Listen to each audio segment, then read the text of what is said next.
মমতা বন্দ্যোপাধ্যায় জিন্দাবাদ, মমতা বন্দ্যোপাধ্যায় জিন্দাবাদ, মমতা বন্দ্যোপাধ্যায় জিন্দাবাদ। একই বুথে 491 জনকে শুনানির নোটিশ। প্রতিবাদে এবার তেহট্ট এক ভিডিও অফিসে বিক্ষোভ তৃণমূলের। এক ব্লকের পলাশীপাড়া বিধানসভা চাঁদেরঘাট গ্রাম পঞ্চায়েতের 215 নম্বর বুথে 491 জন ভোটারকে শুনানির নোটিশ পাঠানোকে ঘিরে চরম আতঙ্ক তৈরি হয়েছে এলাকায়। অভিযোগ 2002 সালের ভোটার তালিকায় নাম থাকা সত্ত্বেও বিপুল সংখ্যক ভোটারকে শুনানিতে ডাকা হয়েছে। ঘটনার প্রতিবাদে বুধবার তেহট্টে জিতপুর মোড় থেকে মিছিল করে তেহট্ট এক ভিডিও অফিসে বিক্ষোভ দেখায় তৃণমূল কংগ্রেস। বিক্ষোভে উপস্থিত ছিলেন বিধায়ক মানিক ভট্টাচার্য সহ দলের নেতাকর্মী ও ভোটাররা। বিধায়ক মানিক ভট্টাচার্যের অভিযোগ, বিজেপি নির্বাচন কমিশনের সঙ্গে হাত মিলিয়ে পরিকল্পিতভাবে তৃণমূলের শক্তিশালী বুথকে নিশানা করেছে। তার দাবি, নোটিশপ্রাপ্ত 491 জনের মধ্যে শুধুমাত্র সাধারণ ভোটারই নন, রয়েছেন বর্তমান পঞ্চায়েত সদস্য তুহিন মণ্ডল, পাশাপাশি বহু বৃদ্ধ বৃদ্ধা ও প্রতিবন্ধী মানুষও। সকলকে ভিডিও অফিসে এসে শুনানিতে হাজির থাকার নির্দেশ দেওয়া হয়েছে, যা তাদের পক্ষে অত্যন্ত কষ্টসাধ্য। বিক্ষোভকারীদের দাবি, ভিডিও অফিসে নয়, সংশ্লিষ্ট গ্রামে গিয়ে শুনানি পর্ব সম্পন্ন করা হোক, যাতে সাধারণ মানুষ হয়রানির শিকার না হন। অন্যদিকে তেহট্টে এক ভিডিও সঞ্জীব সেন জানান, নোটিশ প্রাপকদের মধ্যে 484 জন ভোটারদের নাম 2002 সালে ভোটার তালিকায় থাকলেও বিএলও অ্যাপে তাদের তথ্য পাওয়া যায়নি। বিষয়টি আমরা নজরে রাখছি, যাতে কেউ সমস্যায় না পড়েন। পাশাপাশি তিনি জানান, সম্ভব হলে সংশ্লিষ্ট এলাকায় গিয়ে শুনানি পর্ব করার বিষয়টি বিবেচনা করা হচ্ছে। নদিয়া থেকে সমীরণ বিশ্বাসের রিপোর্ট, এবি 24 নিউজ। যে বাংলায় আজকে আমরা 79 পলাশীপাড়া বিধানসভার অন্তর্গত চাঁদেরঘাট অঞ্চলের 215 নম্বর বুথ, সেই বুথে 484 জন মানুষ কোনো কারণ ছাড়া, তাদের 2002-এর ভোটার লিস্টে নাম আছে, তারা গত 2024-এর নির্বাচনে ভোট দিয়েছে, তারা 2021-এর বিধানসভা নির্বাচনে ভোট দিয়েছে। সেই মানুষগুলোর নাম ভোটার লিস্ট থেকে বাদ দেওয়া হয়েছে। এবং এই চাঁদেরঘাট অঞ্চলের এটা মাঝের পাড়া, যে মাঝের পাড়ার সমস্ত নির্বাচনে এই মানুষগুলো দুহাত ভরে তৃণমূল কংগ্রেসকে আশীর্বাদ করেন। সুতরাং বেছে বেছে মাঝের পাড়ায় এই বিপুল সংখ্যক মানুষের ভোটার লিস্ট থেকে নাম বাদ দেওয়ার যে চক্রান্ত বিজেপির সরকার এবং ইলেকশন কমিশন করেছে, তার প্রতিবাদে আজকে আমরা তৃণমূল কংগ্রেসের পক্ষ থেকে, আমি বিধায়ক হিসাবে, একজন তৃণমূল কর্মী হিসাবে, মমতা বন্দ্যোপাধ্যায়ের নির্দেশে, অভিষেক বন্দ্যোপাধ্যায়ের নির্দেশে আজ ওই অঞ্চলের সমস্ত মানুষকে নিয়ে এখানে প্রতিবাদে এবং প্রতিরোধের মিছিল করেছি। আমাদের এই ডেপুটেশন ভিডিও গ্রহণ করেছেন এবং উনি কথা দিয়েছেন যে একটি জেনুইন ভোটারেরও নাম বাদ যাবে না।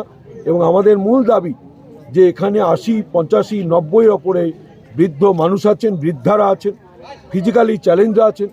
এই অসমর্থ মানুষকে এই নদী পার হয়ে দীর্ঘ পথ বেয়ে এই শুনানিতে ডেকে তাদেরকে অপমান করা, লাঞ্ছিত করা এবং তাদেরকে বাধ্য করা ভোটার লিস্ট থেকে সরিয়ে দেওয়া, সেইটার প্রতিবাদে আমরা এসেছি।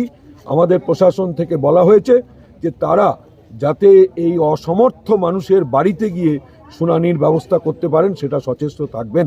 আমরা আশা পেয়ে যাচ্ছি, কিন্তু আমরা সজাগ দৃষ্টি রাখব। একটি ভোটারের নাম বাদ দেওয়ার চেষ্টা হলে তৃণমূল কংগ্রেস গর্জে উঠবে, প্রতিবাদ করবে এবং মানুষের পাশে থাকবে। ইলেকশন কমিশন কি বিজেপির হয়ে কাজ করছে? 100%, নইলে 484 জন লোকের নাম একটি মাত্র বুথ থেকে কি করে বাদ যায়? আপনি সাংবাদিক নিজে বলুন, যাদের 2002-এর ভোটার লিস্টে নাম আছে এবং যাদের পরপর 3টে নির্বাচনে তারা ভোট দিয়েছে এবং তারা এই মাটিতে জন্মেছে, তারা ভূমিপুত্র। এবং সেই চাঁদেরঘাটের সতীশ সর্দার, যিনি স্বাধীনতার জন্য বুকে বুলেট নিয়েছিলেন, সেই শহীদ পরিবারের মানুষ আজকে মিছিল করে আসছে নাগরিক রক্ষার জন্য। এর থেকে লজ্জার আর কলঙ্কের আর কিছু নেই। হ্যাঁ, এটা হচ্ছে যে 79 বিধানসভা কেন্দ্রের অন্তর্গত যে 215 নম্বর বুথ রয়েছে, তাতে টোটাল হচ্ছে 484 ভোটার কে শনাক্ত করা গেছে, যাদের 2002-এ হয় তাদের নিজের নাম বা তাদের পূর্বসূরিদের নাম রয়েছে, কিন্তু কোনোভাবে তাদের হচ্ছে যে অ্যাপে ফেচ হয়নি। কারণ আপনারা জানেন যে ইনুমারেশন ফেজটা বিএলওরা বাড়িতে বাড়িতে ফর্ম দিয়েছে এবং তাদের অ্যাপে ম্যাপিং এক্সারসাইজটা হয়েছে, কিন্তু বিএলও অ্যাপে 484 জনের তথ্য তাদের মোবাইলে ফেচ হয়নি, যেটা আমরা থ্রু প্রপার চ্যানেল আমরা জানিয়েছি। এবং এনুমারেশন ফেজ কমপ্লিট হওয়া পর্যন্ত সেই ডেটা ফেজ হয়নি। তো তাদেরকে হচ্ছে যে আমরা হিয়ারিংয়ে আমরা আলাদা নজর রাখছি যাতে এনাদেরকে বেক না পেতে হয়। তাদেরকে হচ্ছে যে কজনের হচ্ছে আমরা পাবো নিজেদের নাম বা তাদের পূর্বসূরীদের নাম 2002 যারা হার্ড কপি আছে, যারা টেকনিক্যাল সমস্যার জন্য তুলতে পারলেন না, তাদেরকে আমরা সহমর্মিতার সাথে দেখে তাদেরকে কোনো অসুবিধা না করে তারা যাতে ম্যাপিং করা যায় আমরা সেটা সুনিশ্চিত করব।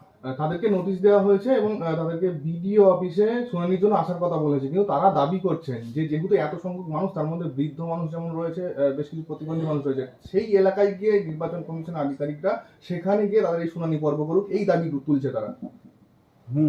এটা হচ্ছে যে শুনানিটা হচ্ছে যে শিডিউলটা ইআরও নেট থেকে হয়, সেই ইআরও নেটে যা অপশান ছিল সেই অপশান থেকেই আমরা হিয়ারিংয়ের শিডিউল ফেলেছি।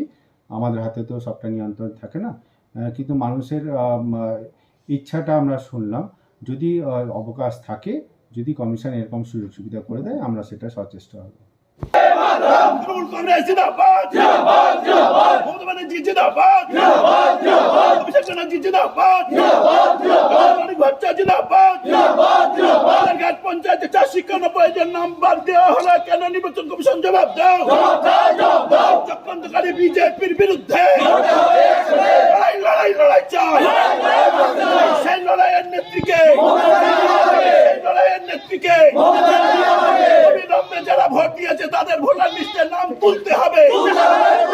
বন্দে মাতরম, তৃণমূল কংগ্রেস, মমতা ব্যানার্জি, অভিষেক ব্যানার্জি, এই রাজপথে নেমেছে বিজেপি, তুমি হুঁশিয়ার।